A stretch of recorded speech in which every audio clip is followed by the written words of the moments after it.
no iba a ser tan adverso y que íbamos a poder demostrarlo tan rápido.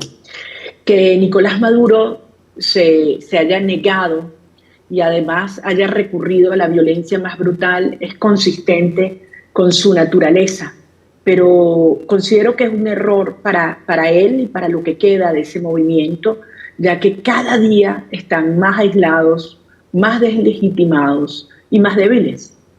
¿Cómo ves al ejército en este contexto?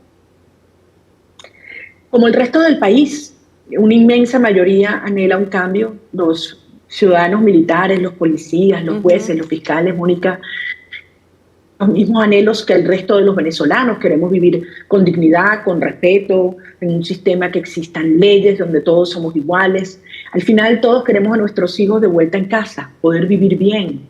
Y Maduro representa todo lo contrario, representa la violencia, el enfrentamiento entre ciudadanos y la separación de las familias. Nosotros no hubiéramos podido tener acceso a todas las actas si no hubiese sido con la cooperación de los efectivos militares que conformaron parte del Plan República encargado del cuidado y la protección del proceso electoral el 28 de julio. Eso es muy revelador. ¿No es ese mismo ejército que uno veía antes monolítico de alguna manera con el régimen? Yo creo que nunca ha sido monolítico, pero creo que hoy una inmensa mayoría de nuestras Fuerzas Armadas, como todos los empleados públicos incluso, quieren un cambio político con la misma urgencia, con la misma desesperación que lo pide el resto del país, no tengo duda. ¿Puedes contarle a los chilenos en qué está hoy día la oposición en Venezuela? Bueno, perseguida, sobre todo muy perseguida. Todas las personas que tuvimos una responsabilidad en el evento del 28 de julio, hoy estamos o exiliados, o asilados, o escondidos, como es mi caso, o presos. Es decir, hay más de 2.000 personas que han sido detenidas, algunos simplemente porque cuidaron un acta y los fueron a buscar a sus casas, los sacaron arrastrados, les rayaron las paredes. Hay 68 niños presos en este momento, acusados de terrorismo, torturados, han sido quemados, han tenido descargas eléctricas, han sido golpeados, solamente porque estaban en la calle protestando o porque estaban pasando por allí o porque tenían una foto mía en su celular. Más de 200 mujeres, y algunas de las cuales incluso han sufrido abuso sexual y están en cárceles comunes, pero todas, ninguna de estas personas se le ha permitido tener un defensor privado, o muchos ni siquiera han visto a sus familias después de días y días de desaparición. Entonces, como ha dicho la Comisión Interamericana de Derechos Humanos, estas prácticas son terrorismo de Estado por parte del régimen. Como ha dicho la Comisión de Determinación de los Hechos de las Naciones Unidas, estos son crímenes de lesa humanidad antes, durante y después del proceso electoral, lo que ha cometido Maduro. ¿Tú dirías, María Corina, que el régimen está usando la violencia sexual como un arma política de represión? Yo creo que utilizan todos los crímenes a estas alturas, Mónica. Así lo reflejan los informes de las propias Alto Comisionado para las Naciones Unidas. Lo que está pasando es una cosa monstruosa, nunca antes vista en Venezuela. El régimen quiere imponer un sistema de terror donde ningún periodista se atreva a hablar. Es terrible, incluso los que han forzado a irse del país desde afuera les da miedo porque tienen familiares aquí. Están persiguiendo incluso a sacerdotes porque han dado misas a favor de los presos políticos. Entonces, este es un momento donde ellos quieren neutralizar, imponer una paz criminal, pero esto es un país que está decidido a luchar, Mónica. Nosotros no nos vamos a detener. La victoria que tuvimos fue una victoria monumental, o sea, con las reglas de la tiranía, con todo el abuso, con toda la persecución, sin medios de comunicación, sin plata. Ganamos 70-30. Hubieran participado los venezolanos que están afuera, que tienen derecho a hacerlo, los muchachos que cumplieron 18 años, que no los dejaron registrarse, esta elección queda 90-10. Es decir, esto es algo nunca antes visto, un país unido y decidido a conquistar su libertad.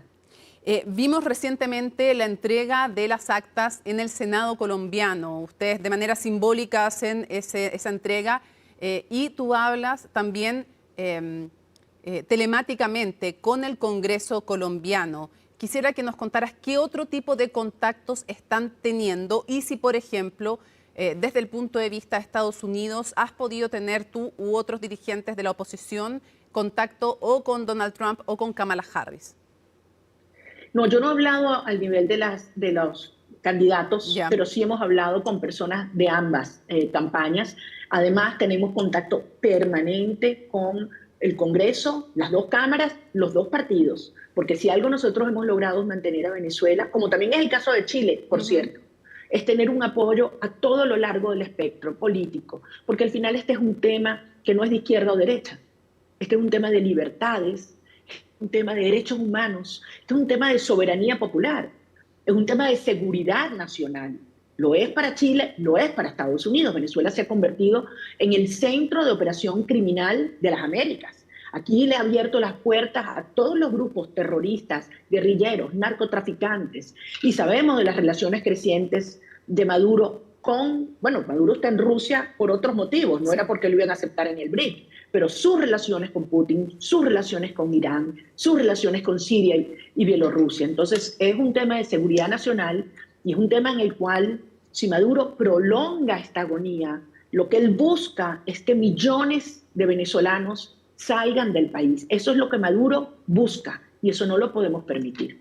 Vamos a volver a la comunidad internacional en unos momentos, pero antes quisiera preguntarte, ¿tú confirmas que estás en Venezuela y que no vas a salir de Venezuela? Yo estoy en Venezuela, Mónica, con los venezolanos que estamos luchando aquí. ¿Y no vas a salir del país? No voy a salir del país. ¿Qué amenazas has tenido tú? Porque entiendo que estás en una situación de clandestinidad. Se te ha visto en algunas pocas ocasiones en algunos actos públicos. ¿Cuáles son las amenazas que tú en lo personal has recibido? Bueno, llegan por diversas vías. Las públicas, que seguramente muchos las habrán escuchado. Maduro me ha acusado de terrorismo. Él directamente dijo que yo era prófuga de la justicia. Han hablado de que me espera toda mi vida en la cárcel, que se van a encargar de encontrarme y que eso es mi futuro, es lo que dicen. Todos mis compañeros de trabajo, como te decía, o están asilados en la embajada o están presos.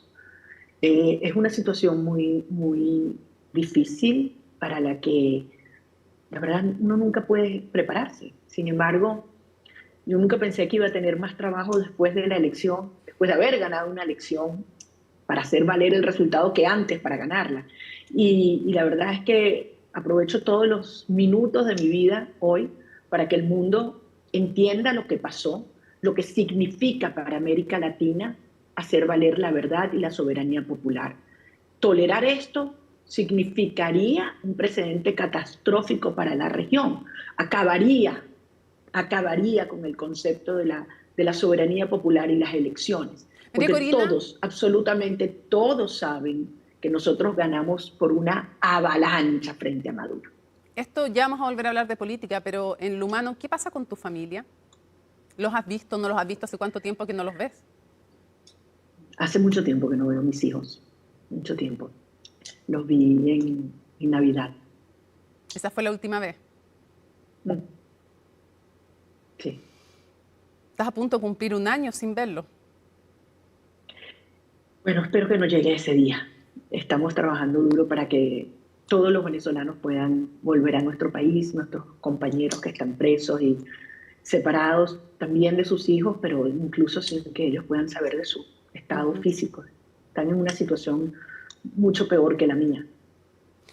María Corina, ¿qué piensas y cómo valoras del hecho de que Edmundo González haya tenido que salir de Venezuela? Nos gustaría aprovechar esta ocasión para que expliques cómo fue esa decisión, si fue totalmente libre, si hubo interferencia de otros países o no, libre dentro del contexto de una dictadura. ¿Se entiende en qué sentido lo estoy diciendo? ¿Es una decisión que frente al riesgo de una dictadura él toma o no?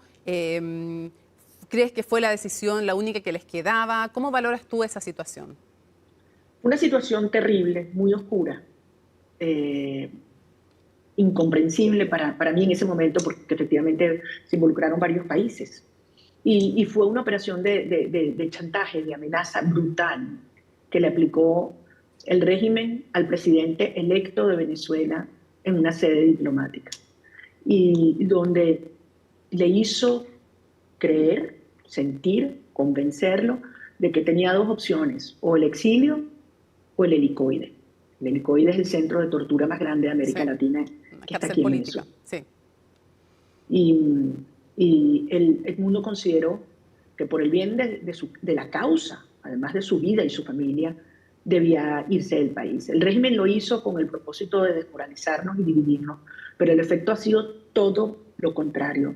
El mundo ha entendido la maniobra, la crueldad de lo ocurrido y más bien en este momento el mundo está luchando alrededor del mundo, acompañando a los venezolanos que están afuera y recibiendo el reconocimiento de parlamentos, gobiernos, con una agenda muy, muy intensa.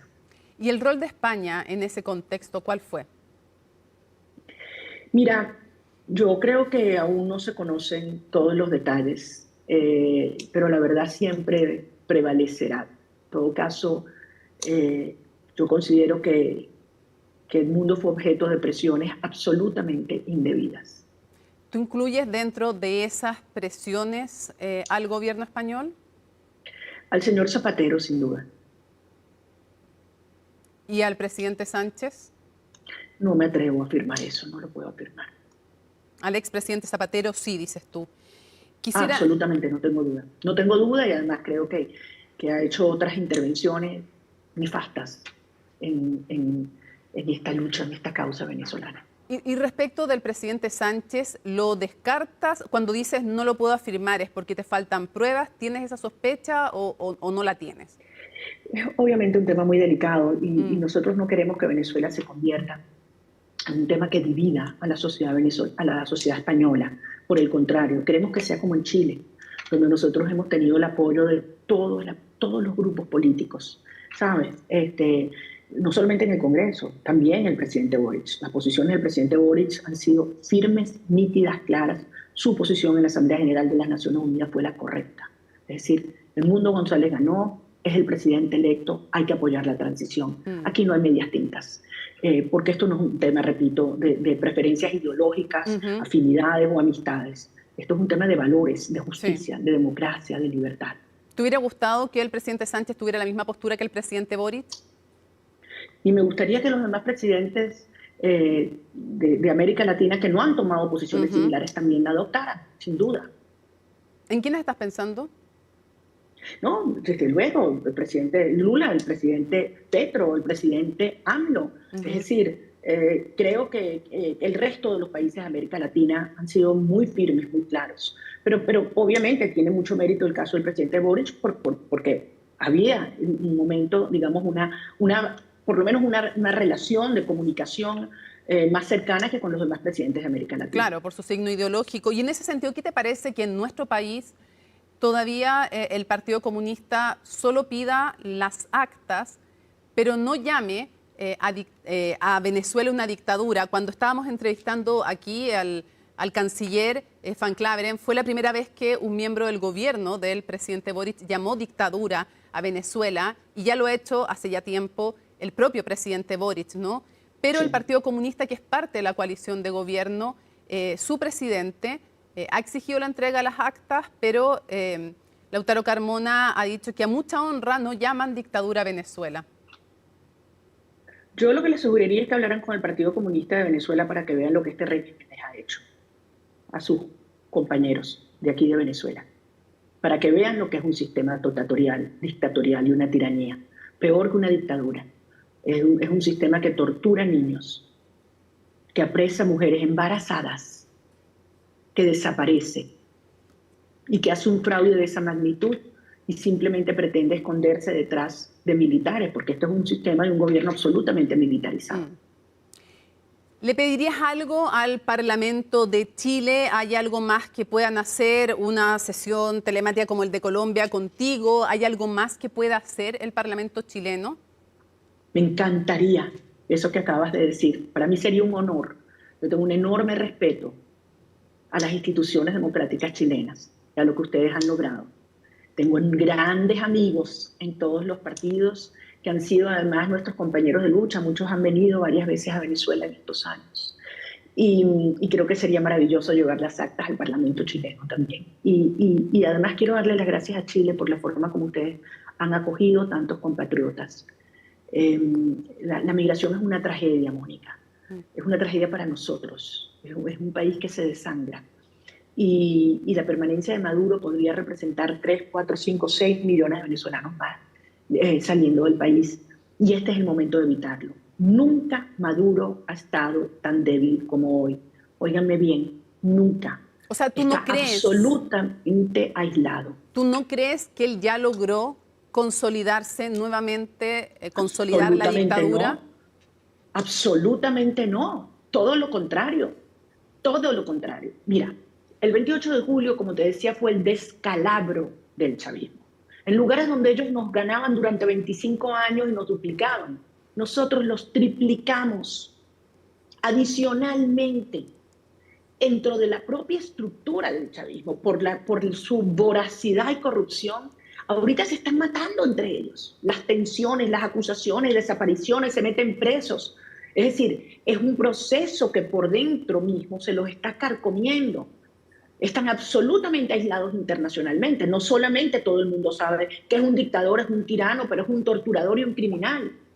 Entonces, este es el momento, más bien, de presionar para llegar a ese punto donde Maduro, el costo de quedarse en el poder sea más alto que el costo de salir del poder. En ese momento se sentará a negociar con nosotros y lo hemos dicho, estamos dispuestos a ofrecer incentivos y garantías para una transición ordenada. Pero este es el momento de actuar. No ver qué pasa el 10 de enero, si Maduro decide quedarse a la fuerza. No, lo que hay que hacer hoy para que el 10 de enero quien se juramente es el presidente electo de los venezolanos, Edmundo González Urrutia. Si pasa esa fecha, María Corina, del 10 de enero, ¿cómo queda Venezuela? ¿Qué crees que va a ocurrir? En primer lugar, yo me concentro en que a la mayor brevedad se respete la soberanía popular. Aquí no podemos dar por descontado que el Maduro se quiere quedar a la fuerza, por supuesto. Si no fuera así, hubiese aceptado su derrota apabullante el 28 de julio. El punto es qué hay que hacer para que eso no ocurra. ¿Qué hay que hacer? De allí, ¿Qué puede hacer la comunidad internacional hoy día? Muchísimo, muchísimo, porque ¿qué sostiene Maduro? Un pilar represor armado, ciertos militares, policías o grupos paramilitares. Un pilar represor judicial, sobre todo los jueces y fiscales del área que crearon de terrorismo. Y un pilar del financiamiento criminal que viene del narcotráfico, del tráfico minero, de la prostitución, de las redes de prostitución o tráfico de seres humanos. De allí es donde le viene el grueso del dinero al régimen. ¿Qué hay que hacer? Debilitar estos tres pilares. Aquellos que han cometido violaciones a los derechos humanos, crímenes de lesa humanidad, como dicen las Naciones Unidas, tienen que ser sancionados por la justicia internacional. Después lo serán por la justicia venezolana. Pero tienen que darle un mensaje a Maduro de que él no puede estar desapareciendo gente, matando gente, apresando niños y el costo es cero. Hay que enviar ese mensaje a los perpetradores. Y por parte de lo que son las actividades delictivas, la comunidad internacional es mucho lo que puede hacer para reducir esos flujos de dinero oscuro y hacerle entender a Maduro que no es posible y no va a ser posible estabilizar a Venezuela ni financieramente, ni económicamente, ni políticamente, y mucho menos socialmente. María Corina, para cerrar quisiera hacerte dos preguntas. No quiero olvidar que en la Embajada Argentina, que está custodiada ahora por Brasil, porque hay que recordar que en un momento expulsan a todo el personal diplomático de 7 países, entre ellos a los de Chile, asume entonces Brasil la custodia y ahí hay refugiados. ¿Qué pasa con el salvoconducto que se ha pedido para que ellos puedan dejar Venezuela? Eso por una parte, y para cerrar, ¿qué más van a hacer ustedes internamente? Escuchábamos al embajador de Estados Unidos en la OEA decir que esto no se resuelve desde afuera, que depende del interior de Venezuela. Entonces quisiera preguntarte las dos cosas. ¿Qué pasa? No quiero olvidar esos refugiados de la Embajada Argentina y cerrar preguntándote cuáles son los pasos próximos de la oposición. Agradezco mucho que hagas referencia a mis compañeros. Son mis hermanos de lucha, de vida. Y la verdad han hecho una gesta heroica. Tú me dirás qué otro caso hay en el mundo donde enfrente a una tiranía los directores de la campaña están encerrados, haciendo su trabajo sin contacto exterior y logramos este enorme resultado. Ellos son los héroes junto a tantos otros venezolanos que han trabajado, han dado su vida. Es inconcebible que a estas alturas, 7 meses, no haya habido la disposición de este régimen de otorgar los salvoconductos, violando la propia Convención de Caracas. Ellos sí critican a otros países cuando no hay respeto a estas convenciones, pero aquí la violan descaradamente. Pero volviendo al tema final, esto es una tiranía que pone en riesgo toda la región e incluso la seguridad nacional de los Estados Unidos, donde hay fuerzas transnacionales, incluyendo Rusia, incluyendo Irán, incluyendo Cuba, incluyendo grupos islámicos, operando a sus anchas en Venezuela. Por lo tanto, esto no es un problema solo de los venezolanos. Nosotros llevamos el liderazgo, sí, y hemos hecho todo lo que nos corresponde y lo seguiremos haciendo. Aquí hay una oposición absolutamente cohesionada, con un liderazgo político legitimado. Ayer se cumplió un año de las primarias, donde yo recibí la confianza de más del 90% de los venezolanos y después la ratificación de esta confianza con la elección de Edmundo González Urrutia. Es decir, hay un liderazgo legitimado, hay una oposición unida, hay una estrategia robusta que ha venido funcionando. Nos dijeron que era imposible llegar hasta aquí y aquí estamos. Ahora necesitamos rematar y se necesita que la comunidad internacional toda asuma también su responsabilidad, porque de lo contrario, como decíamos, esto sería devastador para América Latina. Lo vamos a lograr, Mónica. Y no Venezuela va a ser libre. Y no van a abandonar tampoco la protesta en las calles. Nuevas formas de protesta, las cuales tenemos que cuidar y proteger a nuestra gente, pero la protesta no va a detenerse jamás y la fuerza sigue creciendo todos los días, dentro y fuera, porque hemos tenido episodios, días en estos meses maravillosos donde hemos visto hasta 500 ciudades alrededor del mundo donde los venezolanos han salido a protestar. Esa es la visibilización también de nuestra causa, de nuestra lucha, y que Venezuela se ha convertido además en una causa global. María Corina, antes de despedirme, hay una cosa que se me queda en el tintero y que es importante. Tú dices, estamos dispuestos a ofrecer algún tipo de garantías para una transición el momento en que Maduro acceda a sentarse a negociar. ¿Esas garantías podrían llegar al propio Maduro a ofrecerle inmunidad, a ofrecerle que deje Venezuela o qué? Porque parece difícil que un dictador quiera abandonar el poder. Desde luego que no quieren abandonar el poder. El tema es cuando quedarse en el poder les resulte más costoso, más perjudicial que dejarlo. Y para eso, obviamente, hay que ofrecer condiciones y garantías y seguridades para la salida y la transición, cuyos detalles específicos, obviamente, no es prudente discutirlos previo a que esas negociaciones se den. Y yo se los digo, las negociaciones no han comenzado todavía, pero la transición en Venezuela sí. Y esto no tiene vuelta atrás. María Corina, un abrazo a la distancia. Que vengan mejores días para Venezuela en democracia. Amén. Gracias. Un abrazo. Cambiamos de tema para contarles que la abogada de la denunciante de Manuel Monsalve reveló que su representada ha sido víctima de amenazas en medio de la denuncia por abuso sexual y violación. En un comunicado, los abogados del ex subsecretario negaron estas acusaciones y pidieron a la querellante denunciar formalmente los hechos para que estos se investiguen por el Ministerio